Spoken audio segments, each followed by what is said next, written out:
In early May, we left Albufeira heading for Spain, our first stop Seville. Seville was an important Roman port known as Hispalis, but it was under succession of Islamic rulers that the city really came into its own. It enjoyed a heyday in the 11th century as a major cultural center under the Abbasid dynasty, and then again in the 12th century when the Almohads took control and built, among other things, a great mosque where the cathedral now stands.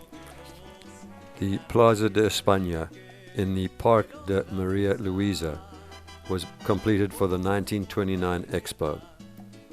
It is undeniably impressive with its fountains, mini canals and Venetian-style bridges. A series of tile pictures depict maps and historical scenes from each Spanish province. Almohad power dwindled after the disastrous defeat of Las Navas de Tolosa in 1212, and in 1248 the city fell to Castilla's King Ferdinand III. Some 240 odd years later, the discovery of the Americas paved the way for another golden era. In 1503, the city was awarded an official monopoly on Spanish trade with the newfound continent. The riches poured into Seville, and it bloomed into one of the world's largest, richest, and most cosmopolitan cities. But it was not to last. In the early 17th century, the Rio Guadalquivir became more silted and difficult to navigate. In 1717, the Contraction House was transferred to Cadiz. The city went into decline.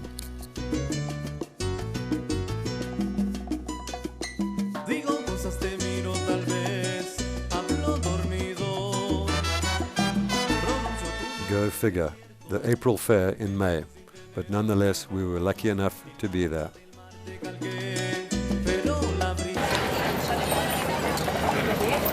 This is the Matador, here it is.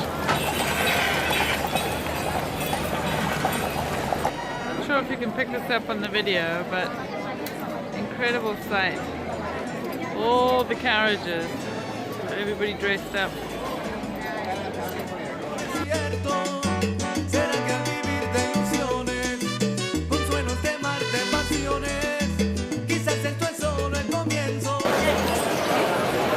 Some kind of procession here today.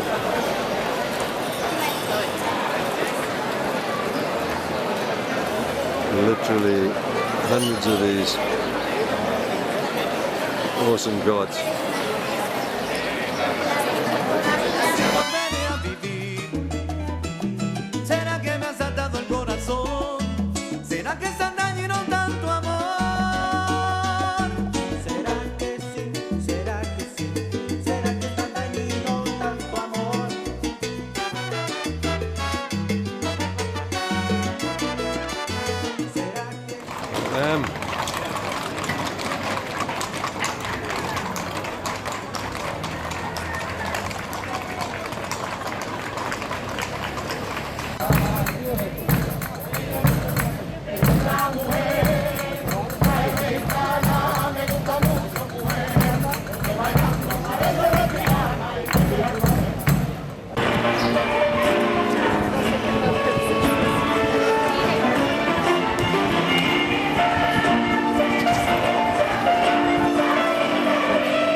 Slippery.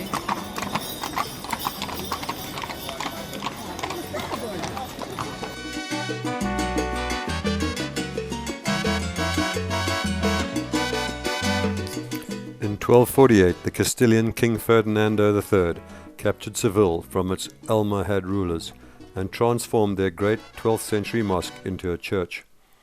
Some 153 years later, in 1401, the city's authorities decided to replace the former mosque with a spectacular new cathedral, and I quote, "with a church so large, future generations will think we were mad." The world's largest Gothic cathedral was built between 1434 and 1517. Highlights include the Giralda, a mighty bell tower, which incorporates the mosque's original minaret, the monumental tomb of Christopher Columbus, and the Capilla Mayor, with an astonishing gold altarpiece. Being one of the world's largest churches, it also houses a veritable treasure, with notable works by Zurbarán, Murillo, and Goya. Buried in Valladolid in 1506, the remains of Christopher Columbus were moved 4 times before they arrived in Seville in 1898. This is the view of Seville from the top of the Giralda. Acaba esta locura de una vez, no vuelvas nunca más aquí. Una vez más aquí, curando las heridas de este amor, me quedaré aquí, llorando nuevamente. The evening ended with a traditional flamenco show. Ahora tengo que aprender lo que es vivir. Si no estás tú, cada vez que te he visto llegar, no pensé que te ibas a marchar, pero nunca te quedaste aquí. Y desde el fondo de mi corazón, antes que pierda la razón, no vuelvas nunca más a mí. Una vez más aquí, curando las heridas de The real Alcazar is a magnificent marriage of Christian and Mudejar architecture. The site, which was originally developed as a fort in 913, has been revamped many times over the 11 centuries of its existence. The Alcazar started life in the 10th century as a fort for the Cordoban governors of Seville, but it was in the 11th century that it got its first major rebuild. Under the city's Abbasid rulers, the original fort was enlarged, and the palace known as El Mubarak, or the Blessed, was built. Subsequently, the 12th century Almohad rulers added another palace, which is now the Patio del Crucero. The Christian King Fernando III moved into the Alcazar when he captured Seville in 1248, and several later monarchs used it as their main residence. Fernando's son, Alfonso X, replaced much of the Almohad palace with a Gothic one, and then between 1364 and 1366, Pedro I created his stunning namesake palace.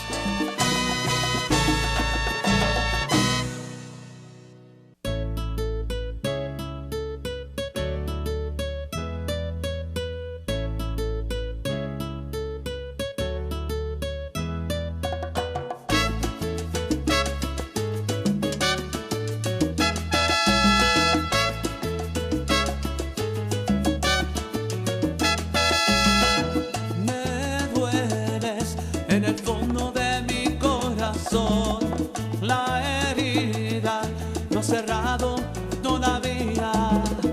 No hay forma en que pueda olvidarte yo. Lo siento, te has llevado ya mi vida. Siempre intento olvidarte y te vuelvo a encontrar. Siempre en cada rincón y debajo del mar. Si me voy del planeta, eres estrella fugaz. Si en las noches yo duermo, en mis sueños tú estás. Sí, eres sirena, oigo tu canto y me ahogo en tu cadera. Porque tú vuelvas yo daría lo que fuera. Porque me quites con tu piel esta condena que me mata y me envenena.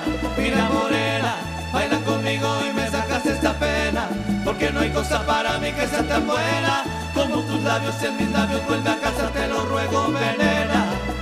Eres el mar, eres el mar.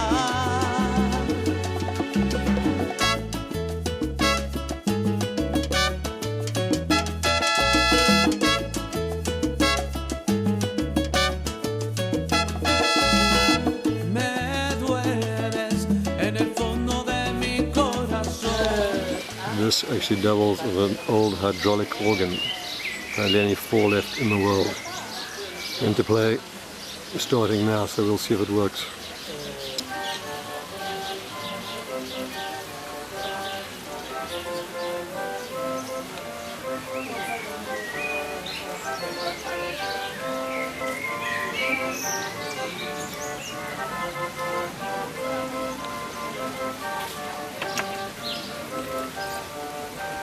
En las noches yo duermo, en mis sueños tú estás, sí. Eres sirena, oigo tu canto y me ahogo en tu cadera. Porque tú vuelvas yo daría lo que fuera, porque me quites con tu piel esta condena que me mate, me envenena. Mira morena, baila conmigo y me sacas esta pena, porque no hay cosa para mí que sea tan buena como tus labios en mis labios. Vuelve a casa, te lo ruego, venena. Eres el mar, eres el mar. Next up, we rented a vehicle for 7 days and headed for the Pueblo Blancos, or white hilltop towns of the Andalucas. First stop was Arcos de la Frontera. For a brief period during the 11th century, Arcos was an independent Berber-ruled taifa, or small kingdom. In 1255, it was claimed by Christian King Alfonso X el Sabio for Seville, and it remained literally de la Frontera, on the frontier, until the fall of Granada in 1492. Today it has a population of 22,000 people. Oigo tu canto y me ahogo en tu cadera, porque tú vuelvas yo daría lo que fuera, porque me quites con tu piel esta condena que me mate, me envenena. Mira morena, baila conmigo y me sacas esta pena, porque no hay cosa para mí que sea tan buena como tus labios en mis labios. Vuelve a casa, te lo ruego, venena.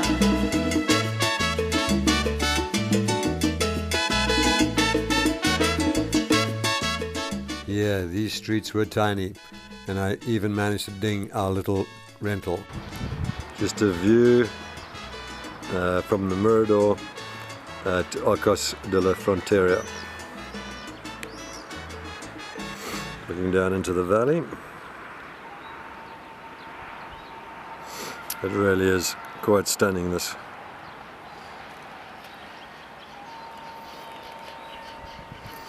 On over the river, and then all the way back to the other side. And Mama down here.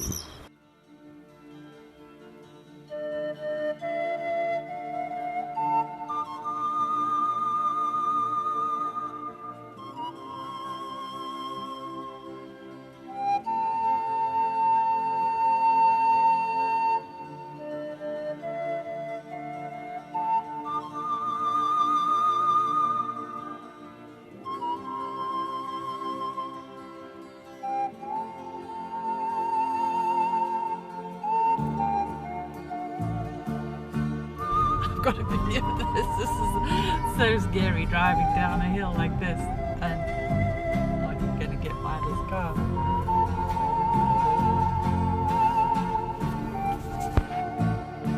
Talk about narrow streets. Oh my. Okay, hang on. Can you stop?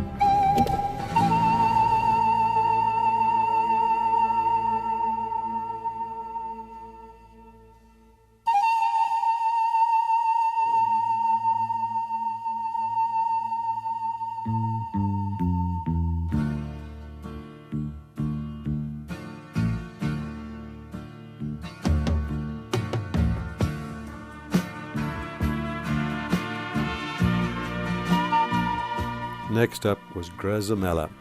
Few white towns are as genetically perfect as Grazalema, with its spotless whitewashed houses sporting rust-tiled roofs and wrought-iron window bars. It is an age-old producer of blankets, honey, cheese, and meat-filled stews.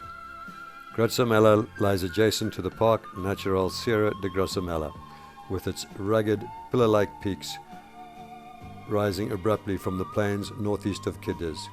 It boasts the province's highest summits against a beautiful green backdrop of altitudes of 260 meters to 1,648 meters. The park's very own Gatberg. This hike is known as the Garganta Verde, or the Green Gorge.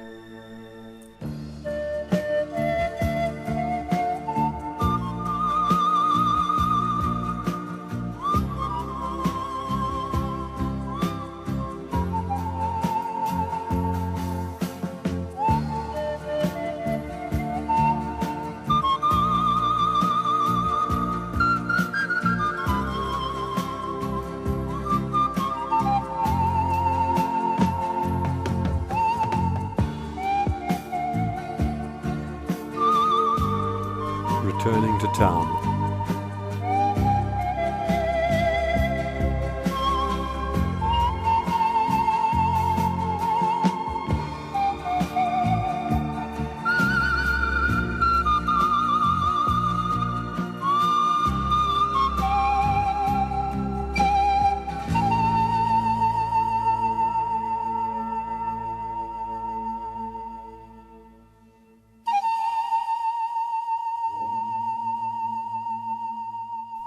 Olvera, population about 8,000, is dramatically topped by a Moorish-era castle. Reconquered by Alfonso XI in 1327, this relatively untouristed town was a bandit refuge until the mid-19th century.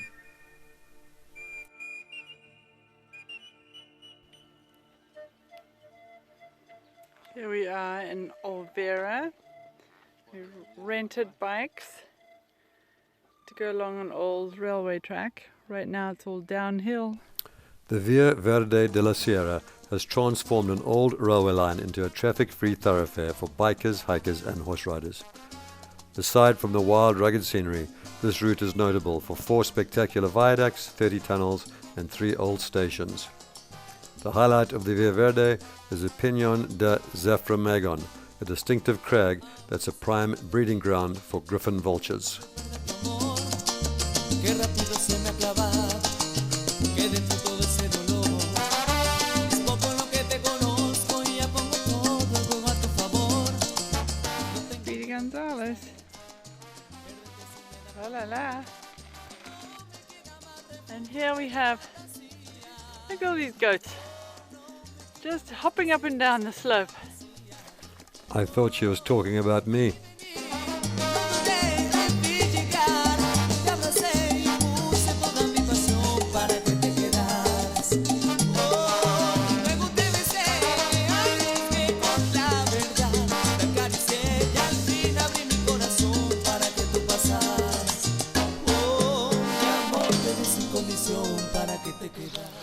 This is Olvera, taken from up by the church. Panning, I think we're heading this way, towards the north a little bit. And up there somewhere is the Castillo. The Castillo is a 12th century Arabic castle, which later formed part of Nasrid Granada's defensive systems. No sabes que terror se siente, la espera cada madrugada. Si tú ya no quisieras volver, se perdería el sentido del amor por siempre. No entendería este mundo, me alejaría de la gente. No me queda más refugio que la fantasía. Oh, no me queda más que hacerte una poesía. Oh, te vi venir y no dudé en llegar, te abracé. Our next stop was Setonal de las Bodegas. While most white towns sought protection atop lofty crags, the people of this town did the opposite and burrowed into the dark caves beneath the steep cliffs of the Rio Trejo. Clearly the strategy worked, It took the Christian armies a 15-day siege to dislodge the Moors from their well-defended positions in 1484. Many of the town's original cave houses remain, some converted into bars and restaurants.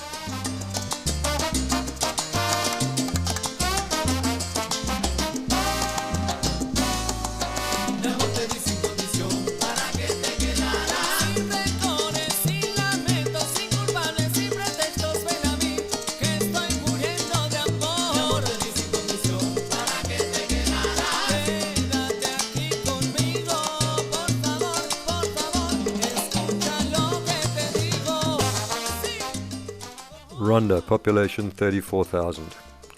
Built astride a huge gash in the mountains carved out by the Rio Guadalharavan, Ronda is a brawny town with a dramatic history, littered with outlaws, bandits, guerrilla warriors and rebels. Its spectacular location atop El Tajor Gorge and its status as the largest of Andalusia's white towns have made it hugely popular with tourists. It definitely put the T in tourism. Modern bullfighting was practically invented here in the late 18th century, and the town's fame was spread further by its close association with American Europhiles, Ernest Hemingway, who is a lover of bullfighting, and Orson Welles, whose ashes are buried in the town.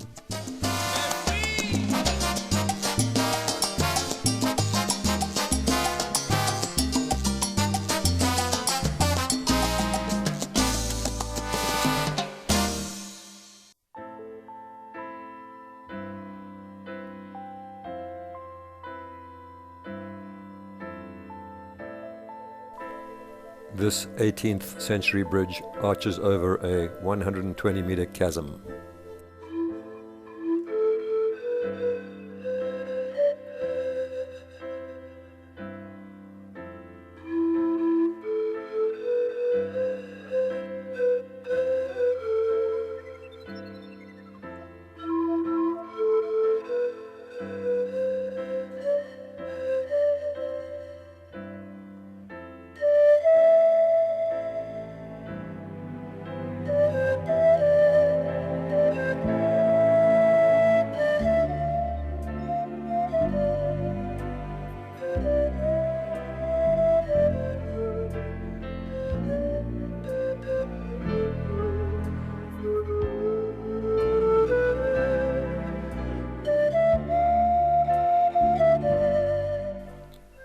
Our first view of the Spanish coast overlooking Malaga.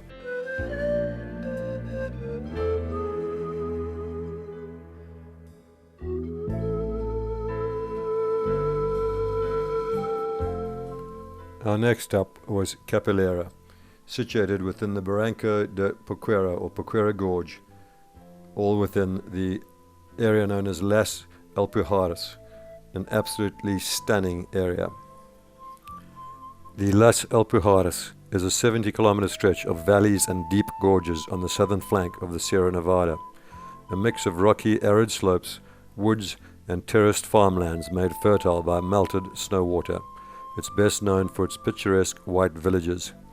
These cling to the verdant hillsides, their Berber-style flat-roofed houses recalling the area's past as a refuge for Moors escaping the Christian conquests of Granada.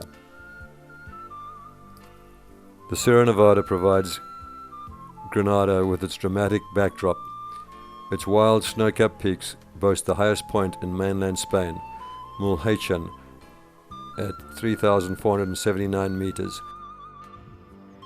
Very pretty hike outside of Capilera.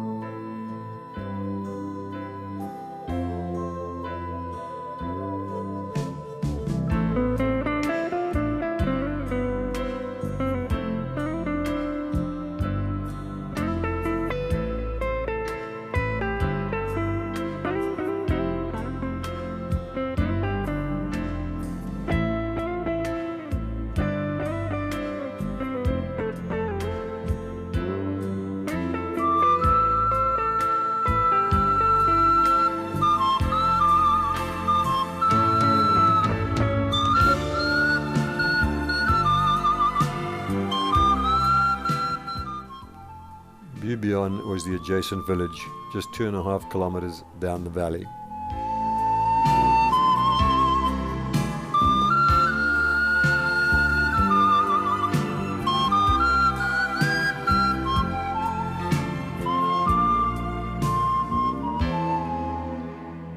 Just checking the damage to the front fender before heading off to Granada.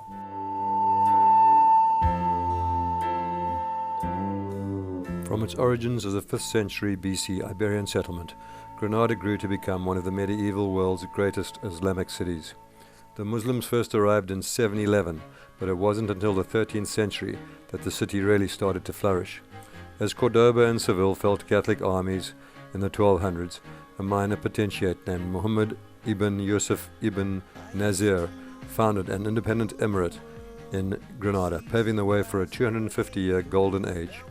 Under the Nasrid Sultans, the Alhambra was developed into a spectacular fort palace, and Granada, the last bastion of the Al-Andalus, blossomed into one of Europe's richest cities. With the emirate weakened by infighting, the Catholic monarchs pounced in 1491. After an 8-month siege, Abu Abdullah agreed to surrender the city in return for the El Pujaras valleys and political and religious freedom for his subjects. What followed was a period of religious persecution as the Christian authorities sought to establish Catholic rule in the city.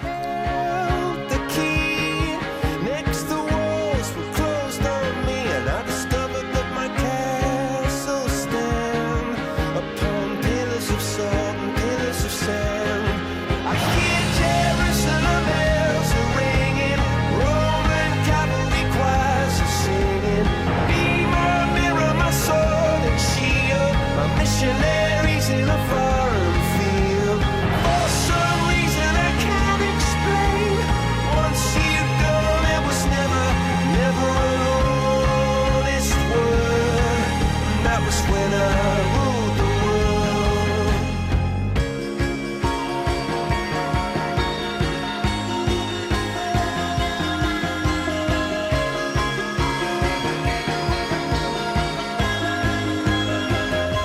the wicked and wild wind blew down the doors to let me in. Shattered windows and the sound of drums.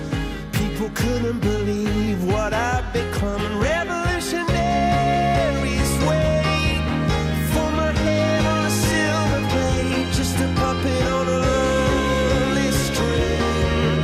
Oh, who would ever want to be king? I hear Jerusalem bells are ringing, Roman cavalry choirs are singing. This is the view from the Mirador de San Nicolas. That's the Alhambra, and there's the Sierra Nevada. Packed with people. Vendors. Busy place.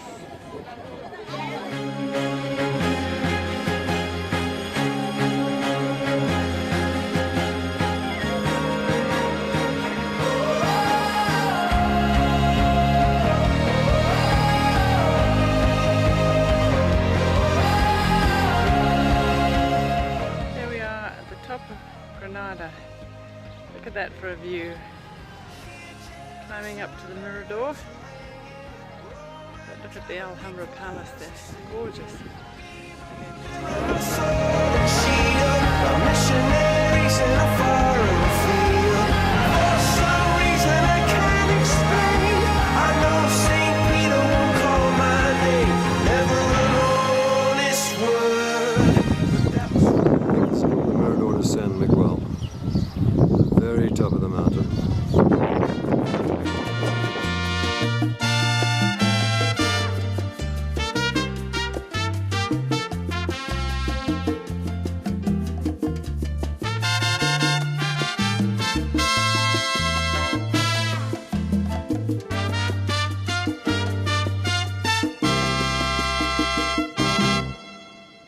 Fuiste un trozo de hielo en la escarcha, una parte de mí que se marcha con la frialdad que tuviste al decir adiós. este tiempo de amor por las noches, hay que reconocer que lo hacías bien. Era llegar Strolling along the Rio Darro. Fuiste tantas cosas a la vez que me cuesta creer que hoy no seas nada. Sobre todo porque no es verdad. Strolling past the Capilla Real or the Royal Chapel. Esa mirada que hoy me hace. Built atop the city's former mosque, it was originally intended to be Gothic in appearance, but over the 2 centuries of its construction, from 1523 to 1704, it underwent major modifications. Most notably, architect Diego de Silo changed its layout to a Renaissance style, and Alonso Cano added a magnificent 17th century Baroque facade. We did visit the Royal Chapel, or Capilla Real, the resting place of the Catholic monarchs Isabel I de Castilla and Fernando II de Oregon, but unfortunately photography was prohibited there. Fuiste tantas cosas a la vez. The Alhambra is Granada's and Europe's love letter to Moorish culture. Set against a backdrop of brooding Sierra Nevada peaks, this fortified palace complex started life as a walled citadel before going on to become the opulent seat of Granada's Nasrid emirs. The oranges of Alhambra, whose Arab name means Red Castle, are mired in mystery. The first references to construction in the area appear in the 9th century, but it's thought that buildings may already have been standing since Roman times. In its current form, it largely dates to the 13th and 14th centuries, when Granada's Nasrid rulers transformed it into a fortified palace complex. Following the 1492 Reconquista, its mosque was replaced by a church, and the Habsburg Emperor Charles V had a wing of palaces demolished to make space for the huge Renaissance building which still bears his name. Later in the 19th century, French Napoleonic forces destroyed part of the palace and attempted to blow up the entire site. Mira que me has hecho enloquecer y ya no sé qué hacer. Mi corazón empieza a enloquecer desde que te tuve aquí. No puedo permitir que te alejes tú de mí.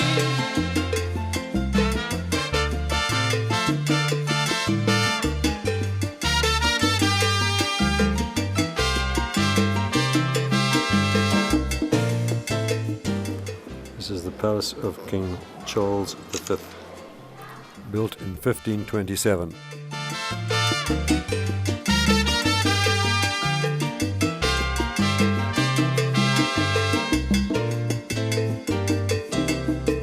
Trozo de hielo, amiga de mis enemigos, todos ellos antiguos amigos. Y aunque te vayas de mí, mamita, quiero decir que te quiero, te quiero, te quiero, te quiero, te quiero.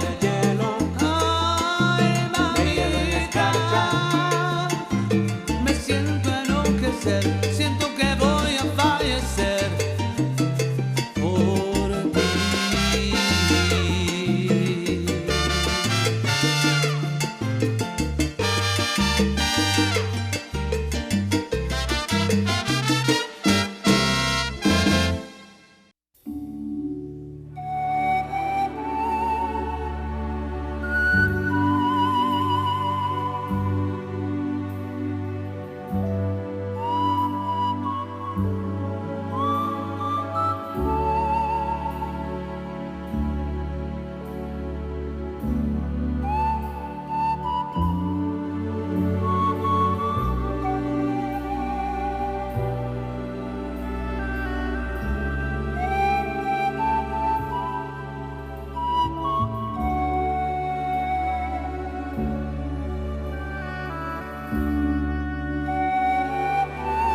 Cordoba started as a Roman settlement in the 3rd century BC. In about 25 BC, Emperor Augustus made it the capital city of one of his 3 Roman provinces on the Iberian Peninsula. The Roman bridge over the Guadalquivir and the temple on Calle Claudio Marcello are the most visible remains of this important Roman city. The city took center stage in 756 when Abd ar-Rahman I set himself up here as the Emir of Al-Andalus, founding the Ayyamid dynasty, which more or less unified Al-Andalus for 2.5 centuries. Abd ar-Rahman I founded the Great Mesquita in 785. The city and Al-Andalus's heyday came under Abd ar-Rahman III from 912 to 961. This was the famed city of the 3 cultures, where Muslims, Jews and Christians coexisted peacefully. Cordoba was conquered by Castilla's Fernando III in 1236.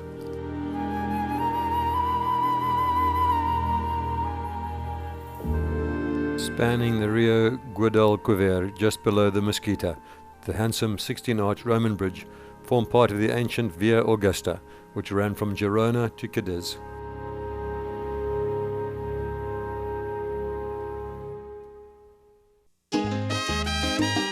Arab chronicles recount how Abd ar-Rahman I purchased half of the Visigoth church of St. Vincent for the Muslim community's Friday prayers, and then in 784 brought the other half, on which to erect a new mosque. 3 later extensions nearly quintupled the size of Abd ar-Rahman I's mosque and brought it to the form you see today, with one major alteration: a Christian cathedral plonked right in the middle of the mosque in the 16th century, hence the often used description Mesquita Cathedral. The Mesquita's architectural uniqueness and importance lies in the fact that, structurally speaking, it was a revolutionary building for its time. The Mesquita was intended as a democratically horizontal and simple space where the spirit could be free to roam and communicate easily with God, a kind of glorious refinement of the original simple Islamic prayer space, usually an open yard or a desert home. Men prayed side by side on the argamasa, a floor made of compact reddish slaked lime and sand. A flat roof decorated with gold and multicolored motifs was supported by striped arches suggestive of a forest of date palms. The arches rested on 1,293 columns, of which only 856 remain today.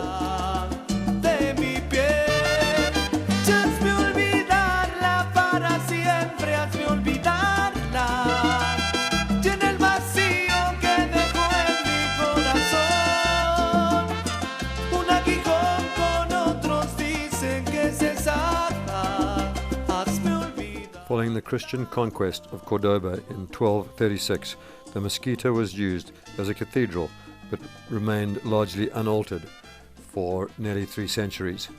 In the 16th century, King Carlos I gave the cathedral authorities permission to rip out the center of the Mesquita in order to construct a new Capilla Mayor or main altar area and the coro, the choir. Building took almost 250 years, from 1523 to 1799. Abrígame, consuélame, libérame de esta pesadilla. Ya hazme olvidarla, por favor, hazme olvidarla. Hazme sentir que no es la única mujer. Borra sus huellas de mi mente y de mi alma. Arráncala de mi piel.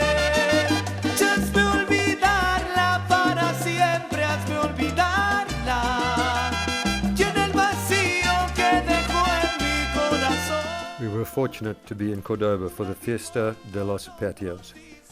This Best Patio competition sees 50 or more of Cordoba's beautiful private courtyards open for public viewing. It is a 2-week competition starting in early May, and as you can see, it's not at all popular. So we just spent the day strolling quietly around town.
That's a fact.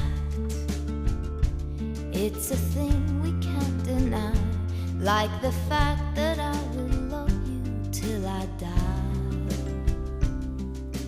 Our Airbnb hostess made us a lunch pack of these mini donuts. When Iberia's Christians began the Reconquista in 722, the Muslims of Al-Andalus constructed a chain of fortified positions through the heart of Iberia. One of these was built by Muhammad I in 854 on the site that would become Madrid. It wasn't until 1309 that the travelling royal court and parliament sat in Madrid for the first time, and it was only in 1561 that Philip II chose Madrid as the capital of Spain. Carlos III, 1759 to 88, presided over Spain's golden age, and Madrid began to take on the aspect of a capital. For 2.5 years, Madrid was besieged by Franco's nationalists from 1936 to 1939, and it was only after Franco's death in 1975 and the country's subsequent transition to democracy that Madrid became an icon for the new Spain. Day 2 on the hop-on, hop-off bus.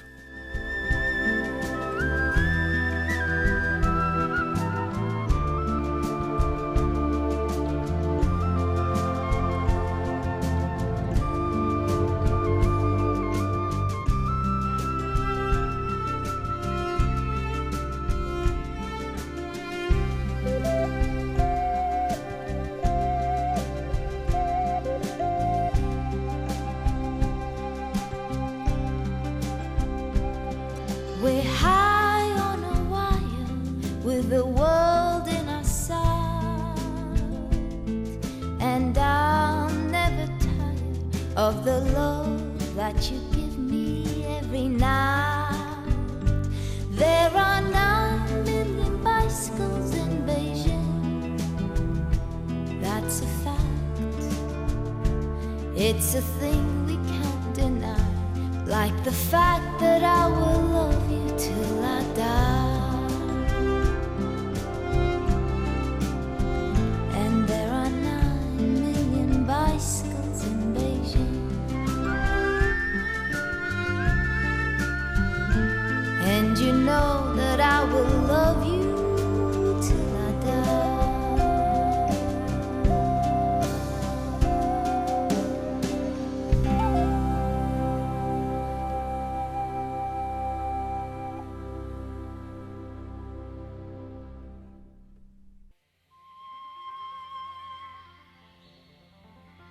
This church is one of Madrid's oldest churches. It has been here in some form or other since at least the 14th century. It houses some of El Greco's paintings.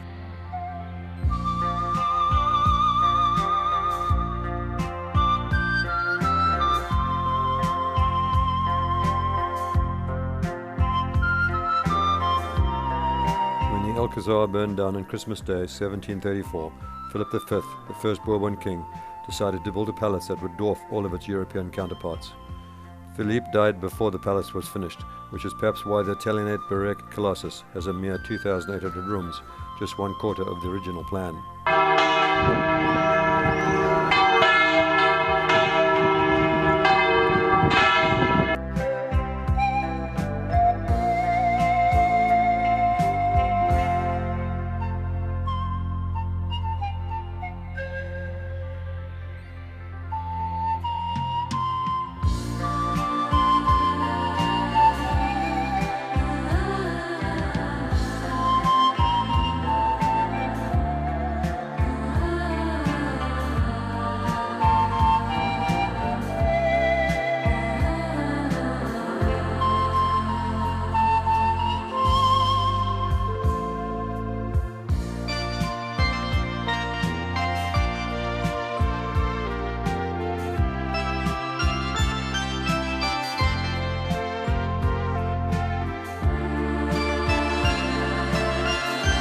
The basilica boasts the 4th largest dome in the world, measuring 33 meters in diameter.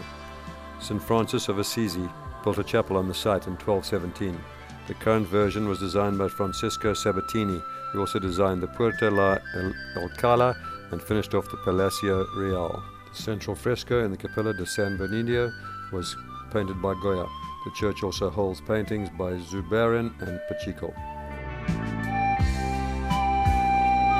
Muslim or Arab wall dates back to the 9th century.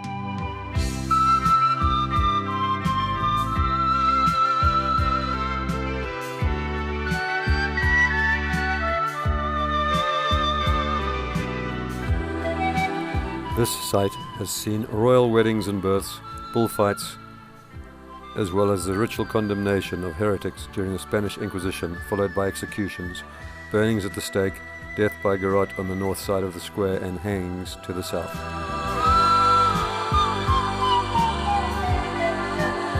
A Sunday morning at El Resto flea market is a Madrid institution. In the 17th and 18th centuries, it was largely a meat market. Resto means stain, in reference to the trail of blood left behind by animals dragged down the hill.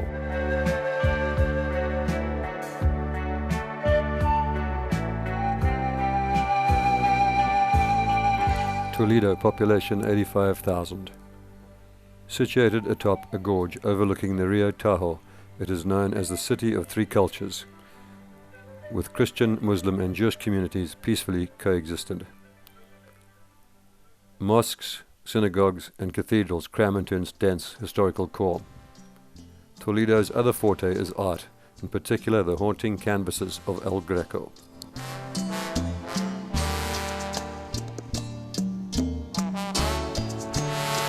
The cathedral, dating back to 1220, is an impressive example of medieval Gothic architecture, with its rose windows, flying buttresses, ribbed vaults and pointed arches. The sacristy is a veritable art gallery of old masters, with works by Velázquez, Goya and El Greco.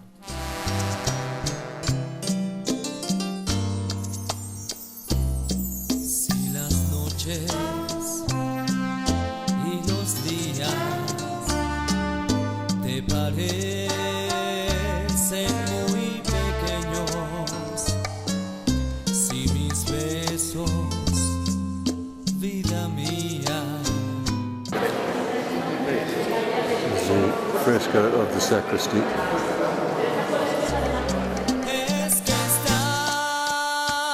enamorada, es que estás enamorada, es que estás enamorada como yo.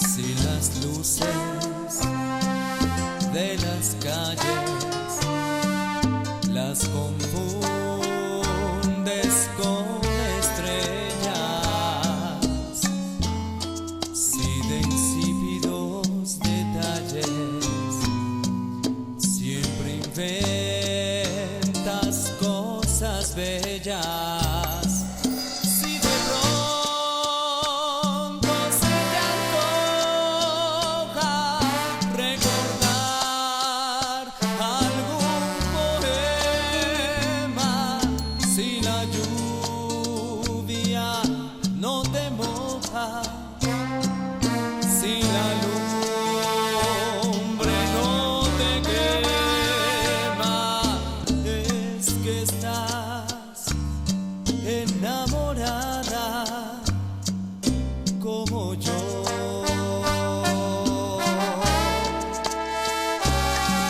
Si las luces de las calles las confundes con estrellas,